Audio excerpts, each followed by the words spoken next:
అలాగే నువ్వు హత్య చేసి మానభంగం చేసినందుకు అంటానికి సాక్ష్యం ఎలాంటి తెలియగల నేరస్తుడైనా ఒక రోజు వేస్తాడు. అలాగే నువ్వు కూడా వేశావు. నీ మెడల వల్ల నీ లాకెట్ ఆమె చేతిలో నాకు దొరికింది. ఇది చాలా సాక్ష్యం. ఇంకేమన్నా కావాలా?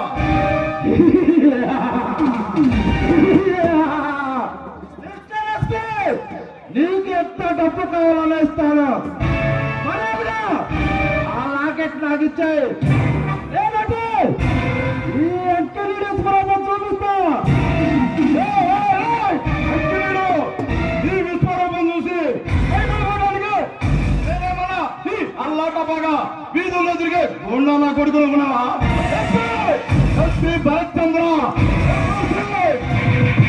మరి అదనా ఈ కళ్ళ కబుర్లు కట్టుబెట్టి అదనా పోలీస్ స్టేషన్కి చూడు. ఎస్పీ భరత్ చంద్ర, నేను ఎన్ని లక్షలు చేసినా, ఎన్ని మానవాళ్ళు చేసినా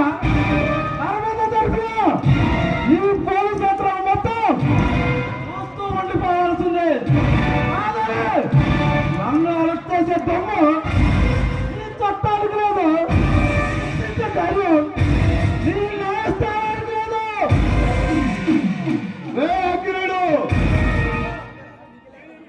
నేనేమిటో ముందే మర్యాదగా అరిస్తావు. అందుకుంటూ తీసుకెళ్తా. ఎస్పీ భరత్ చంద్ర, ఆకాశంలో చంద్రుడికి రాహుగా నిన్నంతా చూసి ఈ డిపార్ట్మెంట్ కి తాలూకా పంపించకపోతే నా పేరు నీడు అంత నీడు కాదుగా. నువ్వు రాజకీయంతో వచ్చినా నా ఒంటిపై ఉన్న ఈ కాకి యూనిఫామ్ ఇంటి కూడా పేకలేవురా.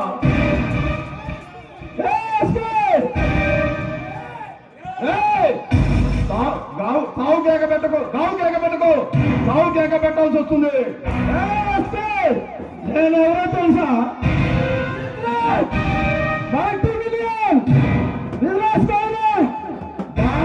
తమ్ముండ్రా